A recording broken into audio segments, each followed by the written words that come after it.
Are we finally ready to energize voters and win this election? Amazing. I do want to acknowledge some of the great elected officials that we have here today. Congresswoman Yvette Clarke. New York City Comptroller Brad Lander. Assemblymember Brian Cunningham. Councilmember Rita Joseph. I hope not. State Senator Zelma Myrie.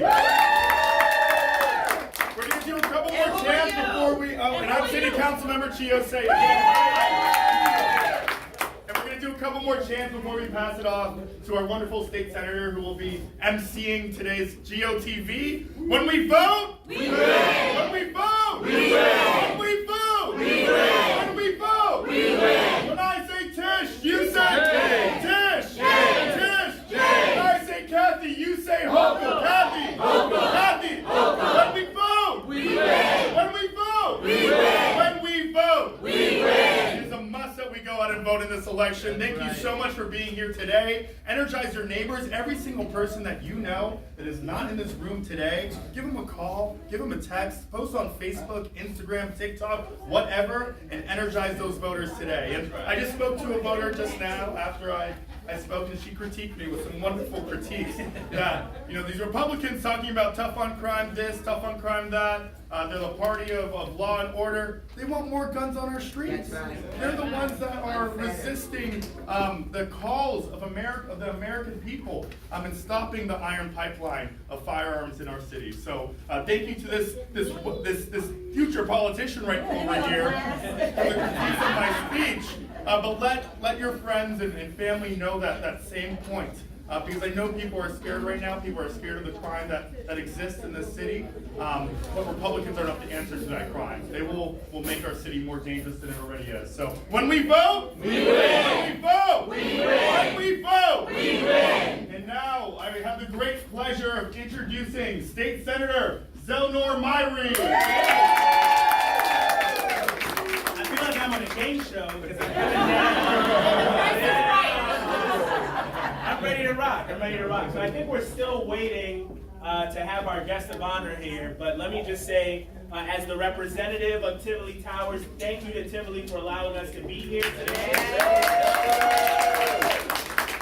So one of the honors we have is all of our colleagues in government working together all of the time to try to do what's best for our constituency. And I remember a year ago, we got notice from the city about some rent hikes happening at Tivoli, and it was me, the congresswoman, the assembly member, the council member at that time, and the council member-elect came together, pushed on that, and we were able to delay some of it, but we're still having some problems. We're still having some problems that we need help on, so we're gonna need everybody to be engaged. But I don't want to repeat what the council member has already said, nor can I match his energy. So I'm trying as best I can to look through my peripheral vision to see when the folks are coming in. I happen to chair the elections committee in the Senate. So I know a thing or two about our elections. We passed close to 100 laws over the past 4 years to change our election law. I talked to these Board of Elections commissioners. I've been all around the state. I've listened to voters and other stakeholders, so I know a thing or two. And let me tell y'all something right now. This election is unlike the elections we've seen in the past. And let me tell you why, because you say, oh, y'all say that every election. Every election y'all say this is the most important one in my life. There are Board of Election commissioners, the people in charge of running our elections locally, that are refusing to follow the law. Republican commissioners outside of New York City are refusing to count ballots, even when the court says you're supposed to.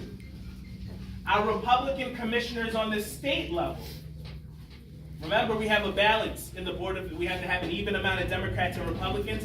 Our Republican commissioners on the state level have written memos in support of the lawsuits against our election laws. They have said that they believe it is unconstitutional. They are using the playbook that has been used across the country. Attack the legitimacy of the process. Undermine the credibility of hard-working poll workers. sow seeds of doubt so that if the election is close, they could do what? Steal, challenge, do all sorts of nonsense. Storm the Capitol. Try to kill the speaker. They've already done it. So this rally, this effort, this isn't just about Kathy Hochul or Antonio Delgado or Letitia James. Our democracy is on the line. Our democracy is on the line. So you got to do what the council member said and tell your neighbors to help. You got to tell the person that you're waiting on the bus stop with, you got to ask them, have you voted already? When you're in church and you're in those pews, you got to ask them, have you voted already? When you go to pick up your groceries, have you voted already? Because we're in a different time. And I don't mean to be a Debbie Downer, but this is serious business. Serious business. And we need some Brooklyn diplomacy. We need some Brooklyn diplomacy. We need to let the governor, the attorney general, the lieutenant governor know that if nobody else has their back, Brooklyn has their back. So we're not going to let them down. We're going to keep up that same energy. And hopefully I've spoken for long enough to give them enough time to get over here. But I thank all of you in advance for all of your efforts. We appreciate everything that you have done. And we look forward to celebrating on November 9th. Thank you, everybody. All right, so we're going to keep the program running. It is my honor. I was just with her at a church service this morning, because I know this is what we do here in Brooklyn. Congresswoman Yvette Clarke, who not only represents Central Brooklyn, but who has been on the front lines for our democracy, on the front lines against the extremists in our House of Representatives. She's a colleague with the guy running for governor, so ain't nobody know better about his foolishness than Congresswoman Clarke. So without further ado, let me bring the Congresswoman up so she can speak to the press. Let me first of all thank Tivoli for hosting us. You know, Tivoli Towers is a community of folk who are conscious and aware of the challenges that we face in our community because they confront them each and every day. So let me thank the residents of Tivoli for hosting us, hosting the governor, hosting us. Y'all could do better than that. Let me just acknowledge and say hello to all of my colleagues in the beloved community. As Zelnor has said, as Councilman Che Osei has said, this is like no other election. And I don't know that we're going to have anything that resembles normal in elections for some time to come. We have got to understand that our behavior has to shift around the right to vote. For too long, we have taken for granted that, oh, if I don't show up, the Democrats are gonna win anyway. That has been pretty much the way that people view the elections. Now is the time for us to show that we have power. And we show that power through our franchise and exercising our right to vote. Yes, I serve with Lee Zeldin. And yes, he is a Trump conformist. His voting record is clear. His rhetoric has said it all. He has decided to acquiesce to what I call minority rule. This is the reality in 2022. There are folks who have recognized that a multicultural, multiracial, multi-religious society has emerged in America. And it scares them to death, so much so that when you hear Donald Trump say rigging the system, that's exactly what he has done. And the only way that we make democracy work for us is for us to work for democracy. Right. And that means not only do we vote, we use our influence. Everyone here influences someone else. Could be your grandmother, could be your niece, your aunt, could be your next door neighbor. It is now your obligation to let them know that we can no longer give our power to others to be our voice. Because those voices are the voices that will withhold the ability to bring a justice to the Supreme Court. And at the last minute, change the rules to usher in their nominees. You all are seeing it in real time. The insurrection was real. It was not fake news. The real threat to our democracy was televised. And we got through by the skin of our teeth. Thank God for the Capitol Police. They held the line. But they suffered.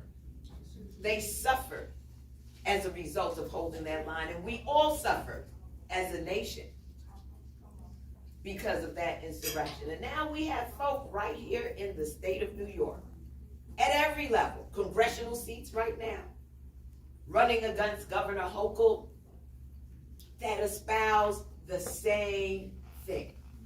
It's as though they all drank the Kool-Aid. And they're forcing us to take a sip. Let's go, folks. Let's go. We've got work to do between now and the 8th. It's already election season. Right. You know someone who didn't vote? Take them to the poll today. That's right.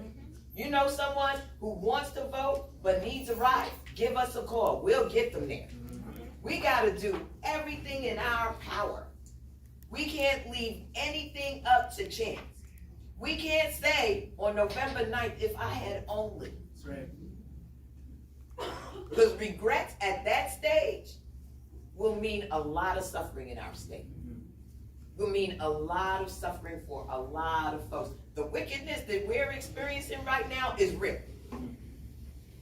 And I've seen it in real time on Capitol Hill with the individuals who have been elected. They're a minority in the House of Representatives, but let me tell you, they wreak havoc each and every day that they're there. But we're fortunate. We have some powerful folks on our side. Kathy Hochul is doing an amazing job, and I served with her in the United States Congress as well. She understands. She gets it. She knows that in order to move our state forward, she's got to be bold. She's got to be audacious. She's got to stand up in the face of adversity. There are a lot of folks right now, the fear is the factor. If we can scare them enough, they will acquiesce to what we want to get done and what we want to do to them, right? So now, bail reform is the boogeyman, right? And now, a woman's right to choose. You all must be delusional if you think you should have control over your own bodies. This is the rhetoric. This is the disinformation. This is the propaganda that we are being subjected to. And when you take a heavy dose of propaganda over and over again, you begin to kind of question yourself. Well, Kathy Hochul and Letitia James, they are saying it plain. They are being forward, they are being righteous, and they deserve our support. They deserve our work, our energy out there to make sure that they get reelected. Are you with me? Yeah.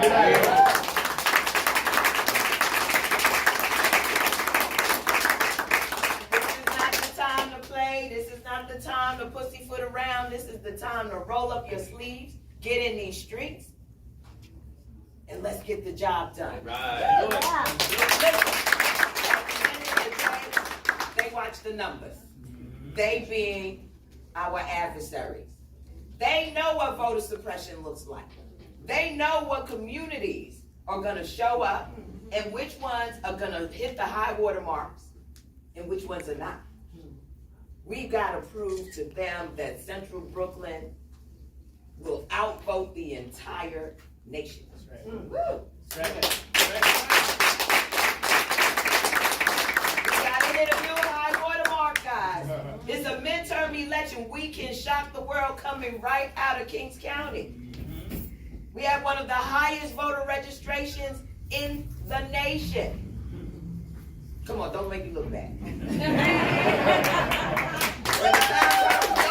bad. Let's get out. Let's do what we can do. Let's do what we must do. Let's influence those around us, and let's make sure we have the greatest voter turnout for Hochul, James, and Delgado that this nation has ever seen. God bless you all. Thank you.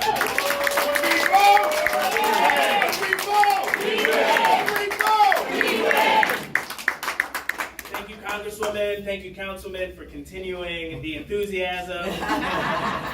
Before we hear from our guest of honor, I want everyone for 30 seconds, take your phone out, please. Take your phone out, take your phone out, take your phone out. It's out. All right. All I'm asking is that you text one friend, just one, and ask them, what is your plan to vote? That's it. What is your plan to vote? And I'm going to give y'all some time to send that text, because I see the fingers moving. What are you trying to hold for the sleep? Okay, all right, sorry, I'm getting corrected by the campaign. Just kidding. All right, so now that you sent that text, who sent the text? I heard a away message. I heard a away message. Why you texting me?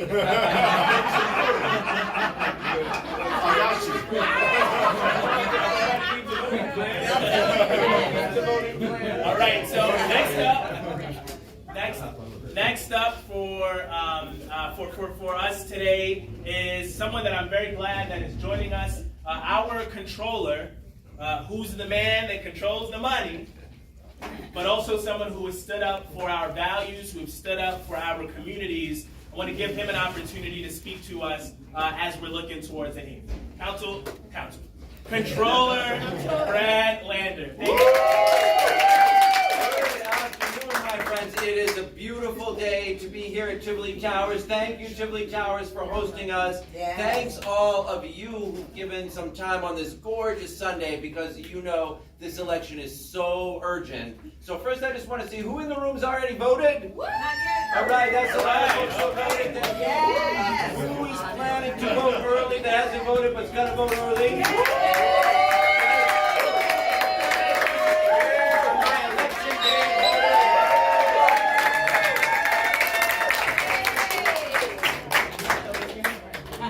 Where are my election day voters? Who waits till election day, but is definitely going to vote? Who in this room is pledging to get at least 5 other friends, neighbors, people to the polls?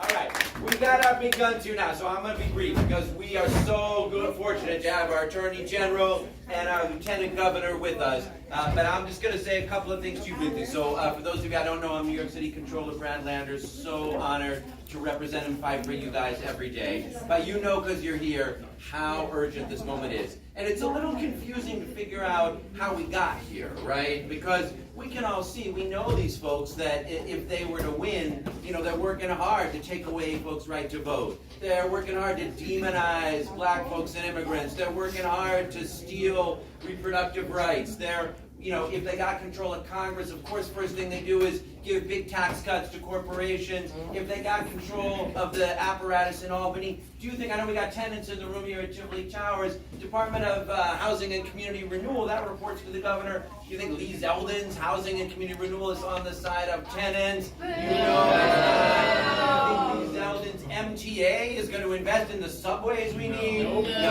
Thing after thing, everything. We know how urgent it is, and yet, here we are at this moment where we got to pump up our energy, where we have to wake up our friends and neighbors, where we have to spark turnout across Brooklyn and across New York City. And I'll just tell you why I think it is. This is kind of a sour time. The pandemic, inflation, other things happen, and they have a strategy when things are sour, which is just blame people, right? Just point a finger. You could blame black folks. You could blame immigrants. They're good at the blame game. And what we gotta do in these sour times is remind people that it is by coming together and getting government on your side, that you can invest in affordable housing, that you can invest in good jobs, that you can invest in a subway that gets you where you're going, that you can invest in a New York that lifts everybody up. And that's not always as easy as blaming other people, but it is beautiful government. And I have to tell you that we are so lucky. And I love that we have our Lieutenant Governor here. We got a great governor to be fighting for. We got a dynamite state comptroller. But right here in this district, we know because we have seen it from when she was in the city council, and we've seen it from when she was a public advocate, and we see what it looks like when you elect one of your own to go fight for you and build a government that shows up for people, that's grounded in love, that fights for folks' rights, that really extraordinary things happen. So we got something better than blame, which is folks like Tish James and Antonio Delgado.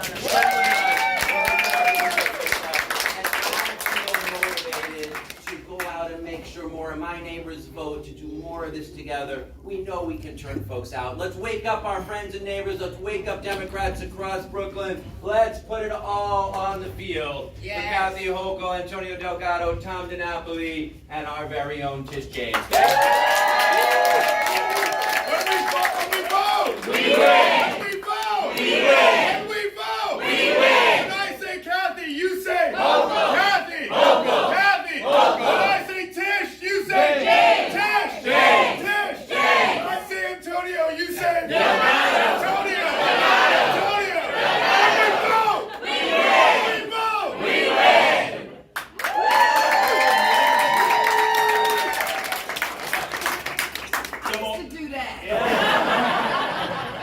Before we hear from our illustrious guests of honor, I do want to give Assemblymember Cunningham and Councilmember Joseph the opportunity to come up, fire up the crowd, and then we're going to bring on our guests. So y'all can come up.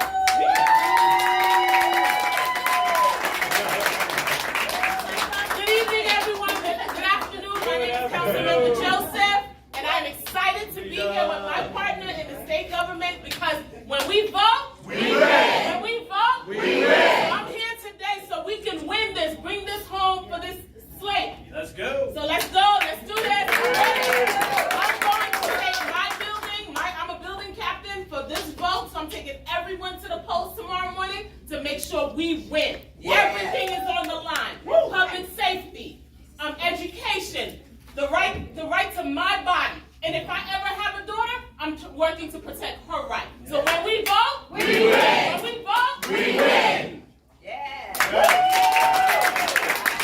Everybody say 49%. 49%. Say 49%. 49%. If you're a teacher, Yes. 20 plus years, Yes. is that a passing score? No. That was our numbers in 2018. Yes.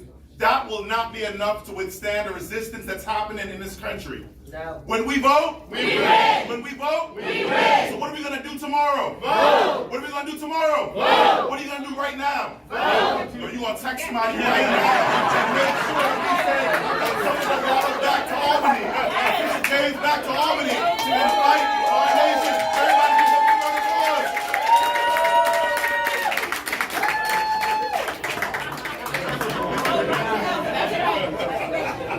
Incredible. I love it. I love it. All right, so this brother that I'm about to bring up is no stranger to tough fights. That's right. So just so y'all know, in his service in the United States House of Representatives, you know what time it is, yes? He had to win one of the toughest districts, not just in our state, but in our country. And he stepped up to do that, won, and was an exemplary member of Congress until he said, I want some more pressure. I want more responsibility. I want a bigger constituency. And was appointed lieutenant governor and has been doing an excellent job since then. But we are in a dogfight. Yes.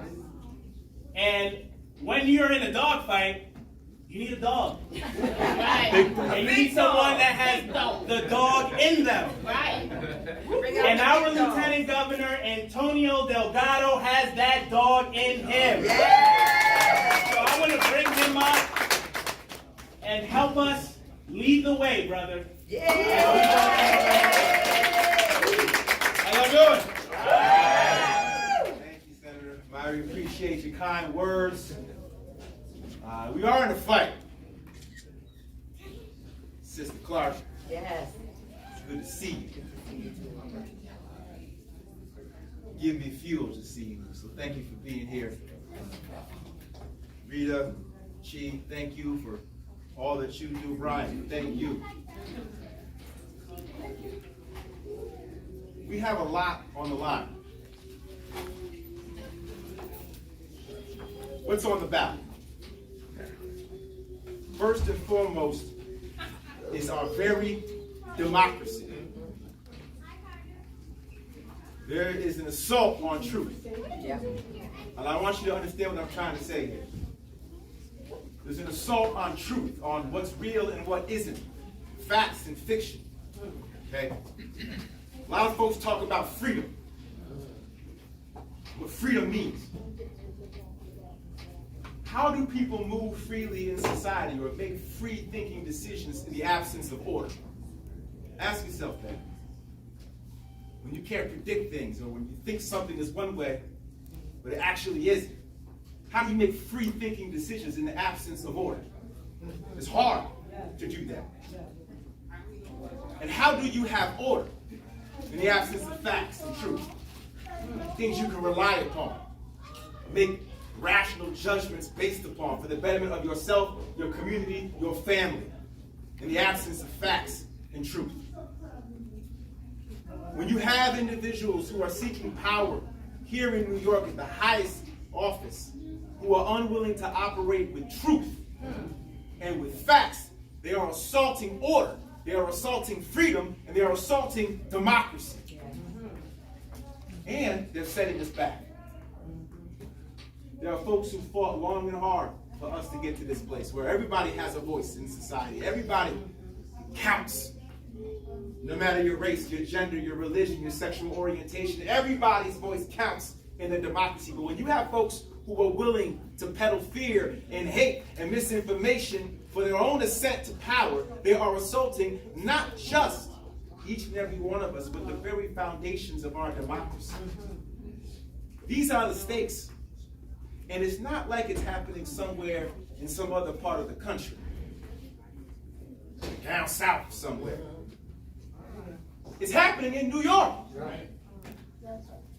We have political actors right here in our own backyard who are election deniers in New York,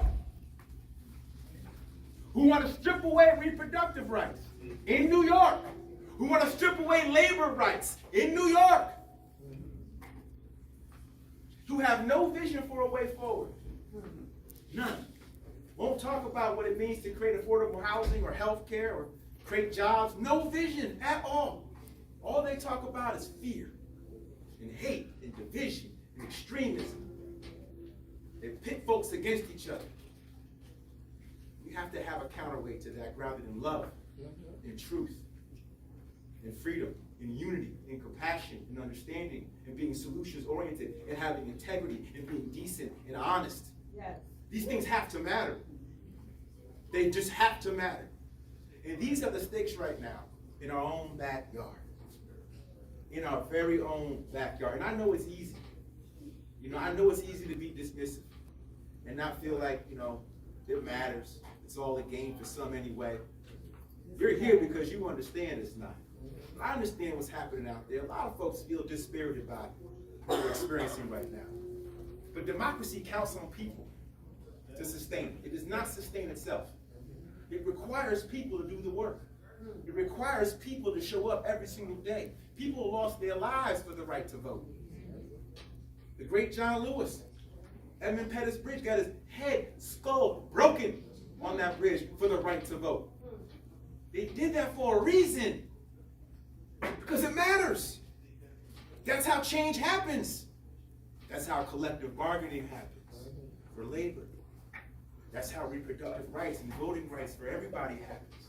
That's how good paying jobs happens. That's how healthcare happens.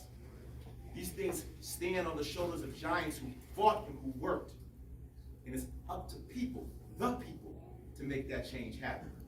So as we come down the stretch here, a lot of people who are thinking too much about what's at stake. They're thinking and they're questioning and they're wondering, what's going to happen? How's it going to happen? Stop the thinking. It's too late for thinking now. We can see the finish line. There's no more thinking allowed. It takes too much energy to think. Just work. Just do. Vote. Figure out who hasn't voted. Make sure they vote. Knock on doors. Phone bank. Just do the work. Day in and day out. Alicia, thank you. Thank you for hosting us.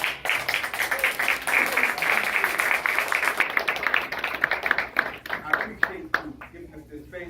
I want to Beverly Luce back here. I want to thank her, acknowledge her for her work as well. It means a lot for us to come together in this moment right now. I'm just going to say this one final thought before I introduce our amazing Attorney General. Democracy is a moral endeavor. Keep this in mind. It's a moral endeavor. One person, one vote. We say, why is that? Why do we call it one person, one vote? Not every society, not every regime across the world is like that. Sometimes your race can dictate who gets to vote, or your gender, or your religion, or your class dictates your order in society and who has a voice. In democracy, everybody's supposed to be treated equally because we're all created equal. We're all children of God. That's the concept that grounds our political regime. It's an article of faith, which means the people have to believe in it. It can't happen without our belief, without our commitment. And so as we bear down in some rather dark times, and they are dark, it is incumbent upon us to bring out that light. It is incumbent upon us to love hard and to work hard and to show up for each other. And in Governor Hochul, and in all of our candidates up here with me today, you've got people who care, who genuinely give a damn, who believe in truth, who believe in facts, who believe in freedom and equality. The bedrock values and principles for our democracy to work and to function. And then Tish James, you talk about speaking truth to power. Yeah, Come she on. is truth and power. Say that again. She is truth and power. Exactly. When you are talking about a voice that is about bringing truth above and everything else, is there any better voice No. right now that No. we can look to? Who's going to make sure that no matter what, nobody is above the law. Nobody. That the rule of law has to matter. It has to matter in democracy. So with that, I'm bringing up my sister. He's a rap star. So it's the building. The one and only Queen. It's a building. The Queen. Come on, Buck. Truth to power. My sister, the great A.G. Tish James.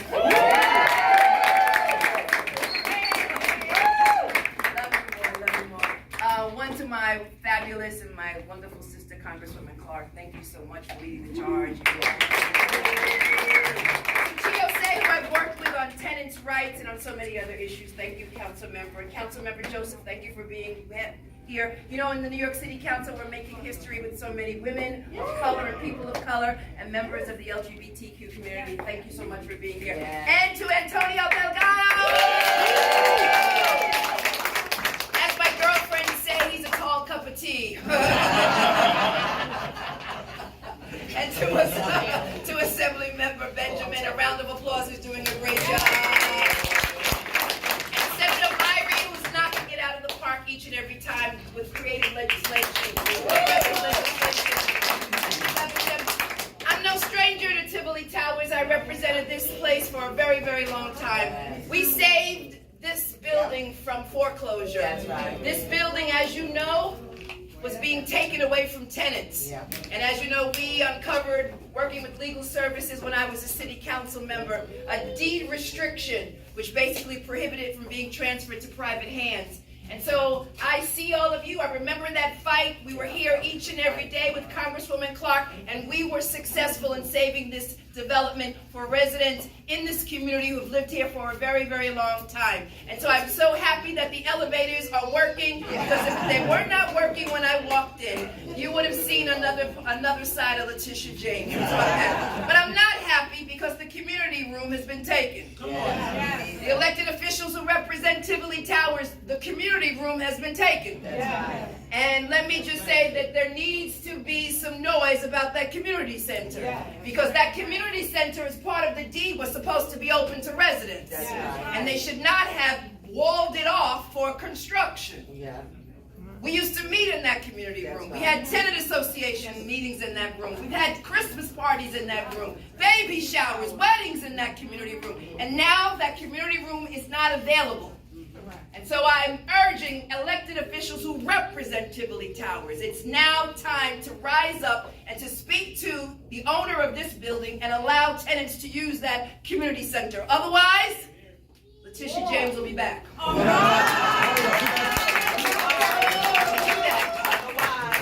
They've lived here for a long time, these residents.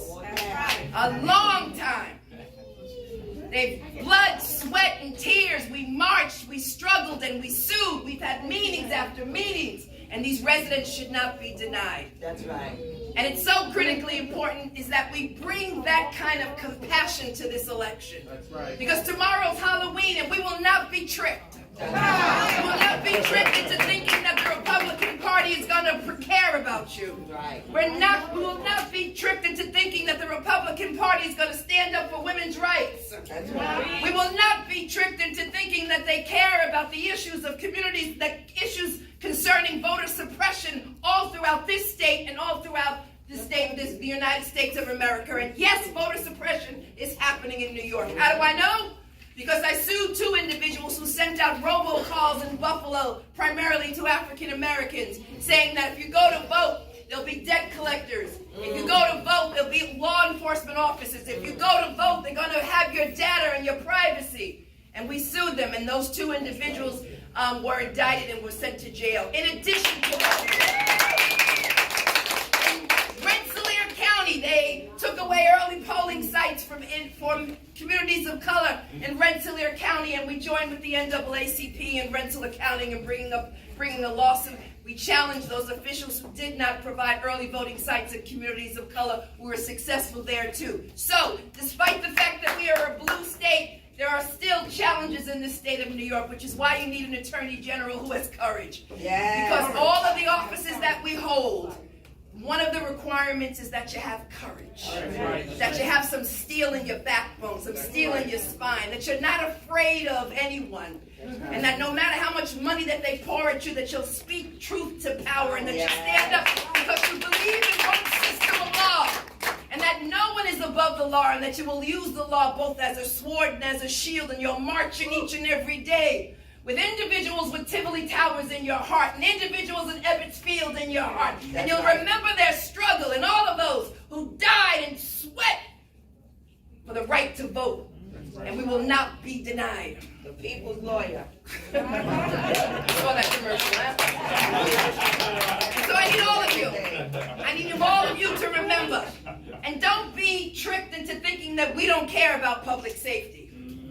Don't be tricked into that. Because this Attorney General has removed over 3,500 guns off of the streets of New York State. This Attorney General. Because of legislation passed by Senator Myrie, we sued ghost gun manufacturers and distributors. Thank you, Senator. Thank you, members of the legislature. We again went online to social media and took down all of these posts about guns. And what we are doing, we're joining with our colleagues here and urging the United States Congress, Republican members of the United States Congress, to do something on gun control. And I don't know about you, but I went to Buffalo most recently, and I held in my hands the family members of those who lost their loved ones. Because this 18-year-old young man had an AR-15. And what they told me was, Tish, I couldn't identify my loved one who was assassinated, who was killed simply because they were shopping, because they were pulverized. We should not have AR-15s on the streets anywhere in this country. They are gun laws. And of course, there should be one system of government, whether or not you're sitting in the governor's mansion or whether or not you're sitting in the White House. And that's what this Attorney General is doing. Listen, I'm not going to lie to you. This race is close. Closer than it should be. That's right. That's right. Closer than it should be. And it's because there is this excitement gap, they tell me. They tell me that, Democrats, there's a lot of apathy. That you don't really care. That you think we're all the same. That we've disappointed you. Well, if you think the other party is going to rescue you and keep you safe, I've got another thing for you. I want all of you to know that we're doing our part, but we need cooperation from individuals in the other party who are reasonable and not extremists and will not divide us and will not preach hate.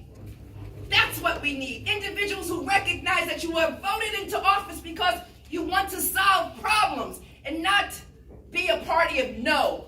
No to gun control. No to immigration. No to reproductive rights. No to consumer rights. No to tenants' rights.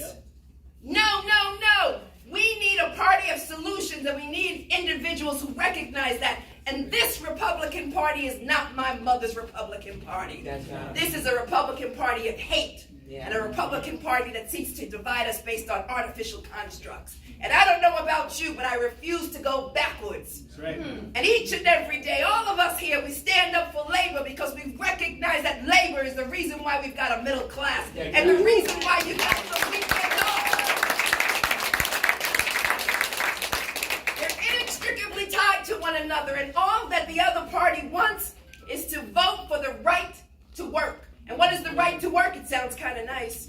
It's the right to work for poverty wages. That's right. And what we want to do is build the middle class and not contract the middle class. And that's why each and every day I defend labor.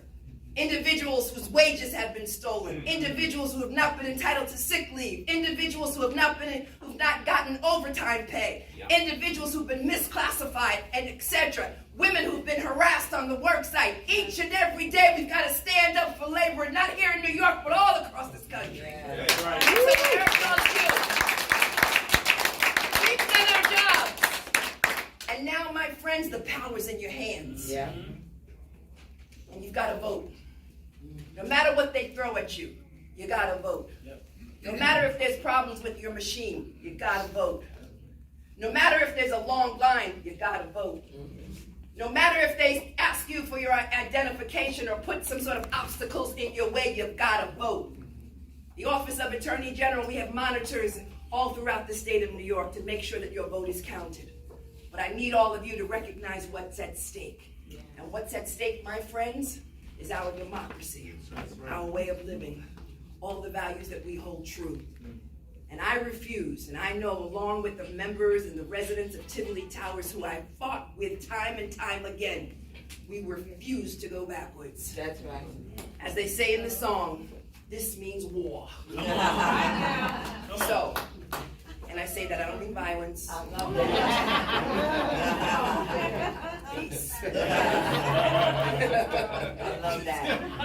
I just want everyone to know that everything is at stake and everything is on the table.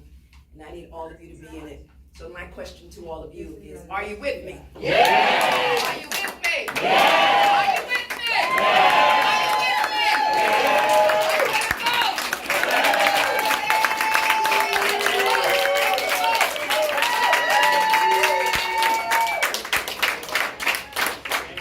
me? Take us out with a chant. When we vote! We win! When we vote! We win! When we vote! We win! When I say Tish, you say Tish! Tish! Tish! When I say Kathy, you say Kathy! Kathy! When I say Antonio, you say Delgado! Antonio! Antonio! When we vote! We win! When we vote! We win! When we vote! We win! So we're gonna try and take a picture, but I need every